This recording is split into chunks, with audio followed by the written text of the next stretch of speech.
엄마, 나 재민이야. 혹시 지금 학교에서 급하게 쓸 돈이 필요해서 그런데 돈 좀 보내줄 수 있어? 안녕하세요. 당신과 함께하는 귀인 도노신입니다. 구독과 좋아요는 영상 제작에 큰 힘이 됩니다. 과거의 어눌한 말투와 어색한 보이스피싱, 한 번씩은 경험이 다 있으실 텐데요. 이제는 기술의 발달로 더 교묘해지고 악랄한 보이스 피싱 사기가 판을 치고 있습니다. 요즘은 사기범들이 나이대별로 맞춰서 지능적으로 범행을 저지른다고 하는데요. 엄마 돈이 필요해, 엄마 나 학교인데 등 사기범들이 사람을 구분해 돈이 필요한 자영업자, 중고등학생의 딸을 두고 있는 엄마, 혼자 살고 있는 50대 중년인 걸 어떻게 알았는지 상상할 수 없는 방법을 동원해서 돈을 빼내려 하고 있습니다. 유심히 확인하지 않으면 정말 속수무책으로 당할 수도 있습니다. 그래서 오늘은 사기범들이 어떤 식으로 사기를 치는지 사기 수법에 대해 정리해 봤는데요. 주변 지인이 당했던 것부터 여기저기 정보를 찾아보면서 정말 기겁할 정도의 수법들이 다양하게 있었습니다. 알면 피하고 모르면 당하는 신종 사기 수법 3가지 지금부터 알려드릴게요. 첫 번째, 신종 문자 스미싱인데요. 대표적 보이스피싱 사기로 주 은행을 사칭한 사기범들이 동일한 은행 번호 사용으로 내가 얼마 전 이용한 은행 전화번호로 전화를 걸어 은행에서 오는 것처럼 보이게끔 하는 수법인데요. 실제 은행에 전화를 걸었을 때 나오는 음성 안내와 같은 음성을 사용해 마음을 안심시키려 합니다. 은행 사칭 피싱범들은 피해자의 계좌번호를 물어보거나 잘못된 거래 내역을 알리며 계좌번호나 OTP 번호를 요구합니다.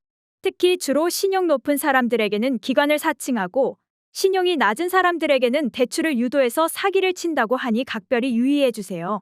다음은 세금청, 보험회사, 경찰서 보이스피싱입니다. 개인정보를 어디서 어떻게 빼돌렸는지 해당 관할청으로 위장에 관련 개인정보를 요구합니다. 이미 계좌번호나 다양한 정보를 입수한 뒤 연락을 취하는 거라 모르면 속수무책으로 당할 수 있으니 낯선 번호로 연락이 온다면 일단 의심부터 하는 습관을 들이시는 게 좋습니다.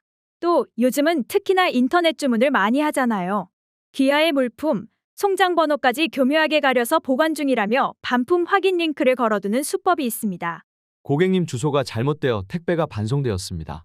배송이 지연되고 있습니다. 내가 만약 주문한 택배가 있다면 궁금해서 당연히 클릭하게 되지 않을까요? 걸러낼 수 있는 방법은 사기범들이 물품명을 정확하게 언급하지 않는다는 겁니다. 그리고 국제 발신, 해외 발신이라는 태그가 달려 있다면 무조건 의심해 보셔야 합니다. 두 번째는 지인 사칭 사기입니다. 지인의 카카오톡이나 전화번호를 도용해 실제 지인처럼 행세하면서 돈을 빼내는 악랄한 수법인데요. 이미 많은 분들이 알고 있어서 아직도 이런 수법이 통할까 하지만 여전히 피해 신고가 많다고 합니다. 특히 사기꾼들이 아무한테나 아무 문자나 보내는 게 아니라 거절하기 힘들 법한 시누이, 동서, 처남 행세를 하며 급하게 돈을 요청하는 경우가 많다고 하는데요. 한 번에 돈을 빼내는 게 아니라 여러 명에게 문자를 보내놓고 걸리는 사람에게만 계속 대화를 유도해서 자연스럽게 돈을 요구한다고 하죠. 카톡하다 보면 나도 모르게 말려 들어가게 됩니다. 일단 이럴 땐 무조건 친한 친구, 지인, 배우자의 연락처를 미리 알아두고 진위 상황을 정확하게 확인해 주시는 게 현명합니다. 무조건 돈을 요구하는 문자나 카카오톡, 전화를 받는 경우 의심부터 하는 습관을 들이시는 게 차라리 안전할 수 있겠네요. 마지막 3번째는 AI 인공지능을 사용한 사기 수법입니다. 좀 전에 말씀드린 지인 SMS 사칭 사기에서 좀 더 진화된 요즘 신종 사기 수법인데요. 요즘 AI가 일반인들도 자유롭게 쓸 수 있게 되면서 외국에서는 벌써 악용하는 사례가 여기저기 속출하고 있습니다. 제가 가장 처음 인트로 부분에서 들려드린 아이 목소리처럼 실제 사람의 목소리를 학습한 AI이기 때문에 구분하기 힘듭니다.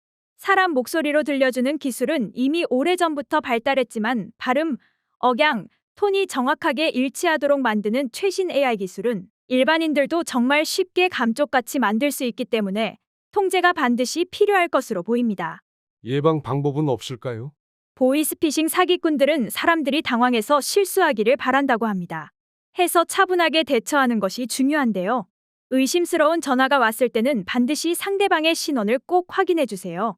상대방의 이름, 회사명을 확인하고 전화번호까지 물어보셔야 합니다. 신원을 안 알려준다면 의심해 볼 필요가 있습니다.